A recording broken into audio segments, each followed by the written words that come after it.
Good morning and welcome back. हम पढ़ रहे हैं चैप्टर 9 बायोमोलिक्यूल्स। और लास्ट लेक्चर में हमारा लास्ट टॉपिक था एमिनो एसिड। कुछ इसकी प्रॉपर्टीज शेष रह गई थी, आइए फिर से देख लेते हैं हम।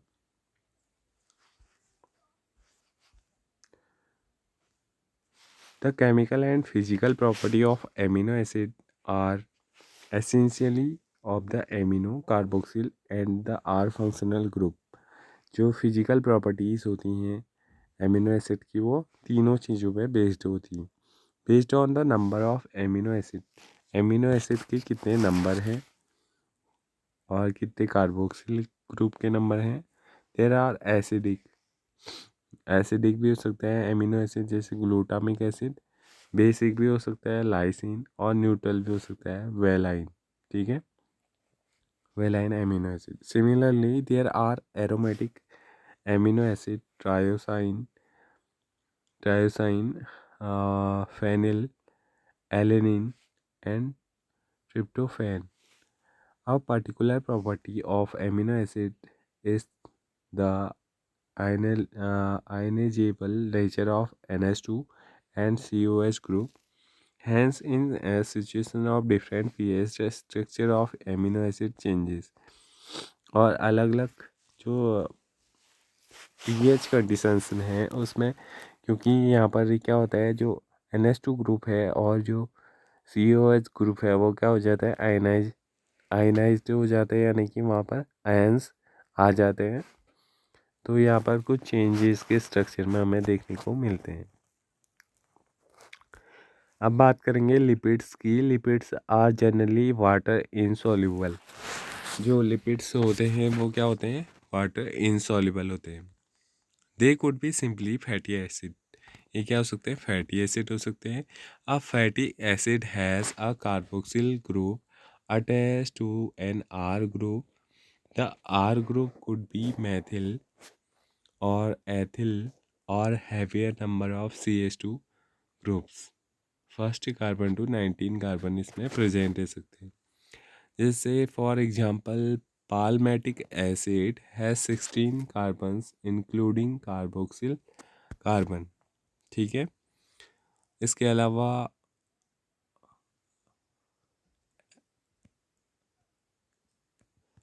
आर्चिडोनिक एसिड है, इसमें 20 कार्बन्स प्रेजेंट रहते हैं including the carboxyl carbon. Fatty acid could be saturated without double bond और अनसैचुरेटेड। दोनों टाइप के होते हैं जहाँ पर सिंगल बॉन्ड और डबल बॉन्ड प्रेजेंट रहते हैं। Another simple lipid is glycerol which is try hydroxy propane. ठीक है, ट्राई हाइड्रोक्सी प्रोपेन का स्ट्रक्चर कैसा होगा, CHOH CHOH CH2OH CHOH and CH2OH। ये किसका, ग्लिसरॉल का। ये आपने इस केमिस्ट्री में पढ़ा होगा, chemical formula. Another simple lipid is glycerol is trihydroxypropane. में lipid have both glycerol and fatty acid. कुछ ऐसे लिपिड होते हैं जिनमें ग्लिसरॉल और फैटी एसिड दोनों प्रेजेंट रहते हैं। ठीक है, here the fatty acid are found esterified with glycerol. They can be then monoglyceride, diglyceride and triglyceride. जब यहाँ पर फैटी एसिड ग्लिसरॉल के साथ एस्टेरिफाइड होता है, दोनों के बीच में स्टेट बॉन्ड का फॉर्मेशन होता है, तो यहाँ पर अलग अलग टाइप की ग्लिसराइड देखने को मिलते हैं, जैसे मोनो, डाइग्लिसराइड और triglyceride. There are also called fat and oil based on melting point. और हम फैट्स को ही हम इनको ही हम काय में डिवाइड करते हैं, फैट और ऑयल में, इनके बॉइलिंग पॉइंट के बेसिस पे। Oil have lower melting point, melting point के बेसिस पे ऑयल का मेल्टिंग पॉइंट क्या होता है, कम होता है, जैसे gingelly oil, and hence remain as oil in winter. इस वजह से कि वो क्या रहते हैं, वो विंटर के सीज़न में भी वो ऑयल में ही कन्वर्टेड रहते हैं। Can you identify a fat from the market? क्या आप मार्केट में से कोई फैट को आइडेंटिफाई कर सकते हैं? हाँ, आप बहुत ज़्यादा यूज़ करते हैं फैट वगैरह का अपने डेली लाइफ में।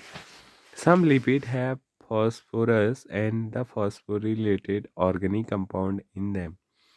कुछ ऐसे भी लिपिड्स होते हैं जिनमें क्या पाया जाता है, फॉस्फोरस पाया जाता है या फिर फॉस्फोरिलेटेड ऑर्गेनिक कंपाउंड उनकी स्ट्रक्चर में प्रेजेंट रहते हैं।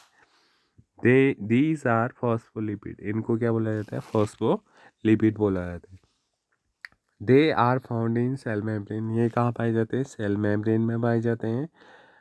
लेसिथिन इज वन एग्जाम्पल, और इसका एग्जाम्पल लेसिथिन है। Some tissues specially the natural neural tissue have lipid with more complex structure.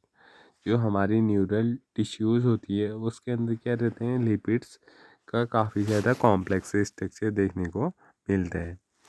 Living organism have a number of carbon compound in which heterocycle ring can be found. और living organism के अंदर carbon compound कैसे रहते हैं, हेटेरोसाइकिल rings के रूप में present रहते हैं। Some of this nitrogen bases adenine, guanine, cytosine and uracil and thymine. Nitrogenous base mainly दो टाइप के होते हैं, प्यूरिन्स एंड पिरामिडीन्स। दोनों को आगे हम दो पार्ट्स में डिवाइड करते हैं, एडेनिन और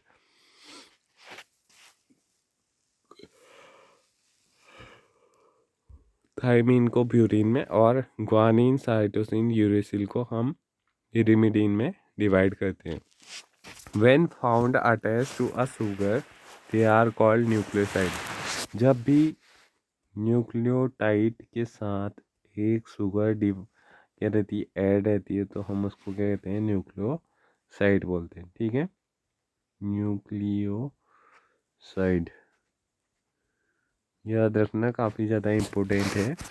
जब किसी एक नाइट्रोजनस बेस के साथ एक क्या रहती है, शुगर बाइंड रहती है, तो उसको न्यूक्लियोसाइड बोला जाता है। जैसे एडिनोसाइन, ग्लूरोसाइन, थाइमिडीन, यूरिडीन, साइटिडीन, या फिर ये सारे क्या हैं, ये न्यूक्लियोसाइड के एग्जाम्पल है।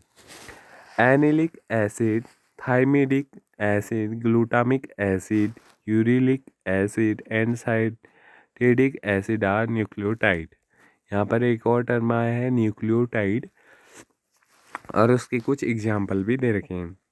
ठीक है, nucleic acid like DNA and RNA consist of nucleotide only. और जो हमारे न्यूक्लिक एसिड हैं, डीएनए और आरएनए, वो किस चीज़ के बने हैं, वो न्यूक्लियोटाइड के बने हैं। ठीक है, डीएनए एंड आरएनए फंक्शन है जेनेटिक मटेरियल। डीएनए और आरएनए का जो मेन फंक्शन है वो क्या है, जेनेटिक मटेरियल को ट्रांसफ़र करना। तो न्यूक्लियोसाइड और न्यूक्लियोटाइड्स में क्या डिफरेंस होता है? जो न्यूक्लियोसाइड होते हैं वो किसके बने होते हैं, वो नाइट्रोजनस बेस प्लस शुगर के बने रहते हैं। ठीक है, लेकिन जो न्यूक्लियोटाइड्स होते हैं उनमें नाइट्रोजन बेस शुगर के साथ एक चीज़ और प्रेजेंट रहता है, वो क्या होता है, फॉस्फोरस। ठीक है, I hope you understand this. यहाँ पर आपको बहुत सारे डायग्राम दिए हैं, ये डायग्राम आपने अपनी नोटबुक में भी बनाए होंगे। अब हम बात करते हैं primary and secondary metabolism. The most exciting aspect of chemistry deal with isolating thousands of compound, small and big, from living organisms, determining their structure, if possible, synthesizing them. ठीक है, केमिस्ट्री का एक बायोकेमिस्ट्री के अंदर हम इस चीज़ को deal करते हैं कि ह्यूमंस के अंदर जितने भी कंपाउंड प्रेजेंट हैं, चाहे वो बड़े हों या छोटे हों, उनको लिविंग सेल से क्या करना है, आइसोलेट करना है, और उनके स्ट्रक्चर को डिटरमाइन करना है, और अगर पॉसिबल है तो उनको सिंथेसाइज भी हमने करना है। ठीक है, one if one were to make a list of biomolecules, such list would have thousands of organic compounds, including amino acid, sugar, etc. अगर कोई बंदा क्या करे, सारे बायोमोलिक्यूल्स का एक लिस्ट बनाए, तो उसके पास लगभग thousands of organic compounds present रहेंगे. For reasons that are given in section 9.10, we can call these biomolecules as metabolites. In animal tissue, one noticed the presence of all such categories of compounds shown in figure 9.1. These are called primary metabolites. जितने भी figure 9.1 में दी गई हैं वो क्या हैं, primary मेटाबॉलिटीज. ठीक है.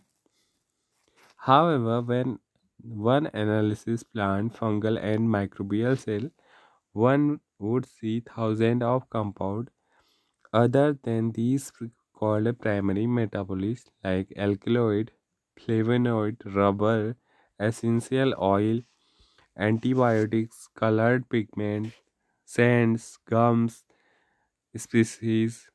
These are called secondary metabolites.